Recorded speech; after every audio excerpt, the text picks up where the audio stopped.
Well, ladies and gentlemen, the Elimination Chamber show is in the books, and I, like a lot of you, am shocked, am happy, jaw is on the floor.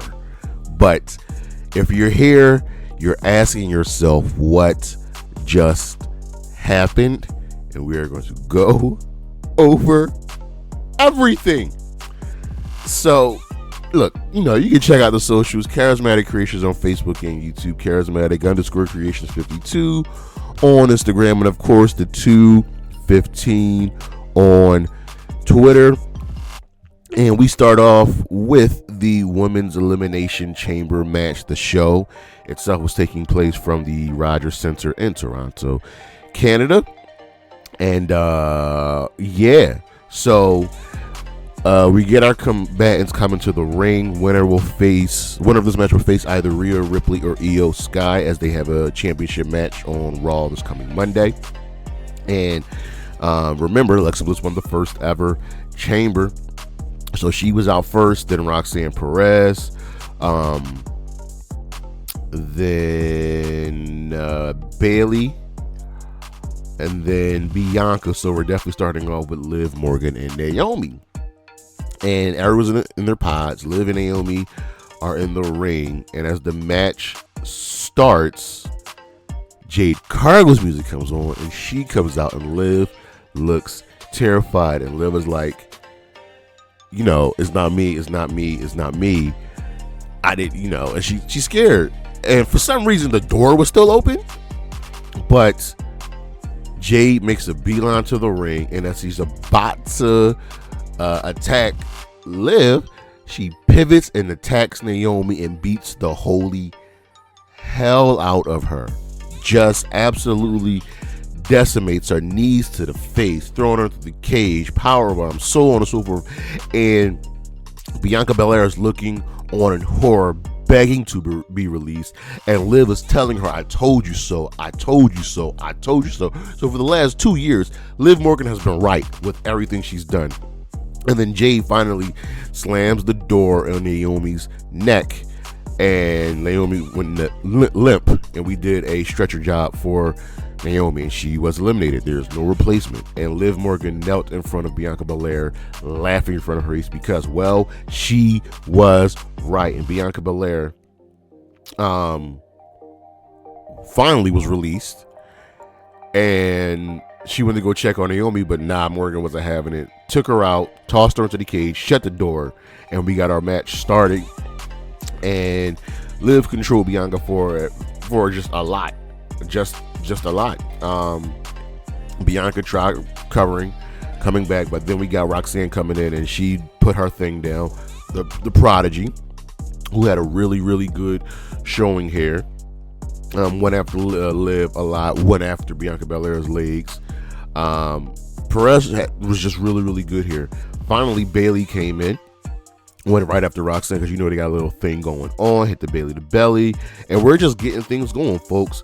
After, we got some moves here and there, Alexa Bliss comes in, and she slowly makes her way out of the cage, and now we're starting to get going, and everybody's in, they're hitting their moves. Perez is looking good, and then finally Bayley gets hit with an Oblivion, and she's eliminated.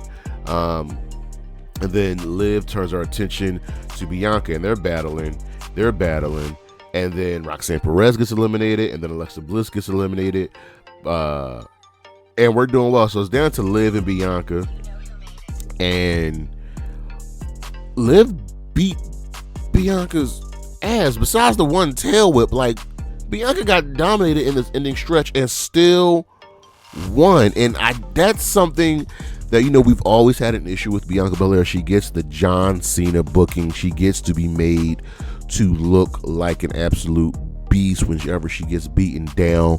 I'll never forget, remember when it was Team Nexus versus the WWE at Survivors? It was a Survivor Series, and the final two people were Justin Gabriel and Wade Barrett versus John Cena. They beat him down, 450 splash, a wasteland on the concrete, and he still came back and won the match. And it just really wasn't good. But But here we are, and Bianca Belair wins the match, and she is going on to WrestleMania to face either Rhea Ripley or Liv Morgan. Now, I figured Liv wasn't going to win because she's got the tag team titles, but that opening salvo was really good. I thought we would pivot to Jade versus Bianca, maybe Jade versus Bianca and Naomi, so on and so forth. But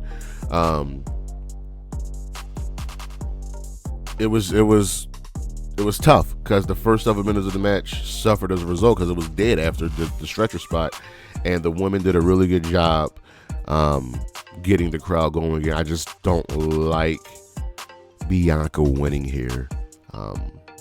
Next up we had the women's tag team match with Nia Jax and Candice LaRae taking on Tiffany Stratton and Trish Stratus, and this was just your feel good match to send the crowd home happy. It didn't overstay its welcome. It was good. It was fun. Trish hit LaRae, and Jax got hit with the prettiest moonsault ever. 1, 2, 3. This was fun. This was good. I kind of wish it was. Here's the thing. I don't want to say I wish it was after the unsanctioned match because it was hard. It was going to be hard to follow that up with that. But I probably would have started with this match over the women's chamber match. But Trish is back. Got her a W. This is probably over between Tiffany Stratton and Nia Jax. Tiffany Stratton has won like the last 3 matches. Tiffany looked great, and Nia and Candice have just been excellent. I'm pretty much going to see them pivot to the tag team titles over on WrestleMania. Nia was protected here once again, but even though Nia took the pin, she still looked great here. And Tiffany is firmly been established as the babyface here in this match. But it was fun for what it was, and we move on to, ladies and gentlemen, the unsanctioned match. And boy, oh boy, oh boy. See, I would have ended with this match as the main event because it's an unsanctioned match. So unless you're ending the show with a major angle, which they did, this was going to be the main event. But Kevin Owens and Sami Zayn know each other so well, and it's really, really hard to honestly go over everything that these two men, these two brothers, because they are brothers in real life, not blood brothers, but you know what I mean, put themselves through. The lights were turned down, and these two just beat the holy hell out of each other. We're just going to go to pretty much let's go to the final, back half of the match. We had a barbed wire chair introduced, and listen, this match was great, but this match was like a 6 on the KO El Generico Kevin Steen scale. Like, this was nothing. This was light work. Like, if AEW puts on an unsanctioned match, if TNA puts on an unsanctioned match, we're going to get ourselves an unsanctioned match. But these two did the best they could under the confines of what the WWE has to offer. And we got to a point that after the chair was using, Michael Cole was begging Kevin Owens to stop, and officials coming out. This is an unsanctioned match, ladies and gentlemen. Take your asses to the back, okay? You are not supposed to be out here, no matter what Kevin Owens and Sami Zayn do to each other. You are not to be out here. Blue Thunder bombs through tables, power bombs onto that chair, and these twos would not stop beating each other. They would not stop kicking out. Kevin Owens took out 2 referees because Sami Zayn kicked out, and he's blaming the refs. Also, again, for the last 2 years, Kevin Owens isn't wrong. And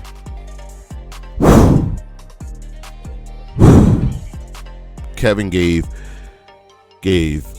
Sami a fisherman buster off the middle rope through a table, and Sami kicked out at 2. And Cole's like, I'm begging you to stay down, Zayn. And more officials coming out to the back, and KO's like, no, he just stared at. This is an unsanctioned match. All right, he threw a chair at Sami. Owens tried to hit him again, but Sami caught him with a haluva kick. Sami kicked out. So, and these twos are just shows you the kind of trust they have in each other. But ultimately, Kevin Owens wins this match after multiple pop-up power bombs going through the tables, going through chairs, on the apron. It was just brutal, and KO wins. I was really getting tired of Michael Cole. He was like, Sami might have a broken neck. After the match is over, paramedics are coming down, and they put a neck brace on Sami. And first, security made sure Kevin Owens left the ring, and then turned his tracks. He pulled up the padding on the exposed concrete. He was going to give Sami a power driver, and then Randy Orton made his return. Slowly made his way to the ring. It looked like he was going to. He gave KO an RKO. It looked like he was going to boot him in the head, bring back the punt kick, but security stopped him. So it looks like we got our WrestleMania match. Honestly, this was a fairly standard WWE walk and brawl match, and like I said before, this was in any other promotion, this match would be a 10 out of 10. But they did pretty good job here. This was good. They did the small touches here. KO and Sami really know each other so well, and it got really violent in the last 10 minutes. We'll see where it goes, but Kevin Owens was Randy Orton. It's so funny. They were literally in the match with each other last year, so we'll see how things go. But lastly, the men's Elimination Chamber match. The winner of this match will face Cody Rhodes for the WWE Championship at WrestleMania. So we start off with Drew and Seth. They are our first two people, as everybody else is in the pods. And Drew and Seth, they go back to WrestleMania of last year, but these are also the two men that have a complete and utter hatred of CM Punk. So these two, are fighting, taunting Punk. Punk is not even really paying them any attention. So these two are doing their thing, and then Damian Priest comes in, and he was always kind of the odd man in this match, kind of felt out of place, but ultimately, why he was in this match. He's going to end up in a WrestleMania match with Drew McIntyre. So that makes sense. And things are just moving along. Logan Paul comes in. John Cena's going to be the last person in the match. And Drew is the first one to get eliminated. He gets rolled up by Damian Priest. Right? So there's our WrestleMania match. And the hits keep coming for Drew McIntyre. He gave Priest the Claymore. And then Logan Paul covers Damian Priest after a frog splash, so Damian Priest is eliminated. He turns towards Punk, and the clock is counting down. Punk finally comes in. They're coming to blows.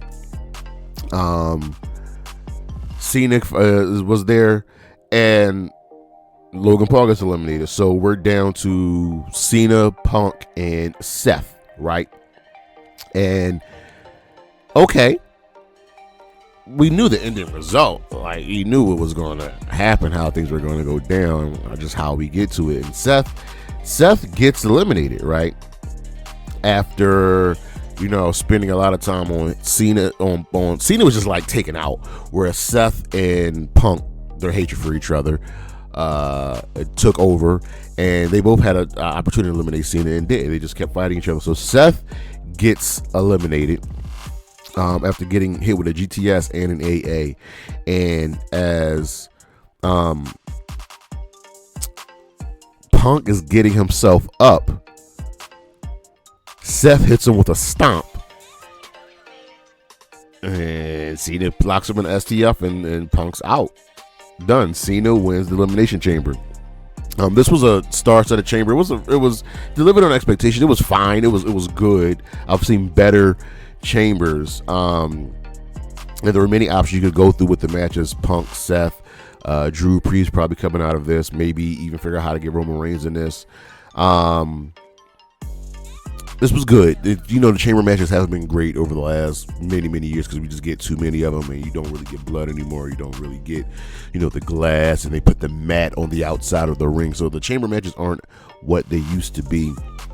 But we had the end result, and Cena celebrating. Cody comes out, get in the ring, they shake hands, and then The Rock's music hits. The Rock comes out, Travis Scott is out there with a custom hardcore title, whatever. And Cody knows what The Rock wants. Rock's like, look, I need your answer. Mind, body, soul. If your answer is yes, then the American Nightmare will live forever. But if the answer is no, the dream dies. Cena's in the background shaking his head in disgust. And Cody looks at The Rock and tells him, listen, I want it all. But my soul doesn't belong to me. I gave my soul to this ring and to this people. And he tells The Rock to go fuck himself. That went unedited. Cena was ecstatic. Rock took a step back. He smirked. Cody turned to Cena. They shook hands. They hugged. But as they hugged, Cena was looking at The Rock, and the camera was on Cena's face, and his face was expressionless. It was blank, and The Rock gave him a throat / gesture. And Cena backed out of the hug, smiled in Cody's face, low blowed him, and then beat his ass. Beat him down, bloody. Hit him with the Rolex, hit him with the WWE title. Travis Scott's dumbass joined in. The Rock removed his belt that said Cody's soul and it had Dusty Rhodes' date of death on it. And they beat up on Cody, left him bloodied and battered in the ring. And Cena stood over Cody's body and posed with The Rock and posed with the WWE Championship. And him, The Rock, and Travis Scott left. And our lasting images were Cody in the ring, bloody, and Cena as our new People's Champion. And I was in shock because no one ever thought Cena's heel turn would come. And here it is. And here's the crazy thing. Cena was the only person between the men and the women not needing to or having a qualifying match for the Chamber. That press conference after the Royal Rumble made so much more sense. Now, mind you, this plan doesn't make sense because you have to count on Cena winning. You have to count on, Seth's hatred for Punk. You have to count on so many things to go down just for the heel turn to work. But here we are. This is beautiful. The possibility of Cena playing a heel seemed, impossible. And they even telegraphed it with the hug. But here we are. No babyface versus babyface at WrestleMania. Again, a Neuron the Gap Slider. Would have Cena hadn't won? Would have Cody said yes? There was just a lot. So you got to really kind of blank those out of your brain. But this was a good show. It was a fine show. Like, I give it a 7 out of 10. It was taken over the top with that ending. But ladies and gentlemen, that is the 2025 Elimination Chamber. That is what just happened. And John Cena is a heel. See ya.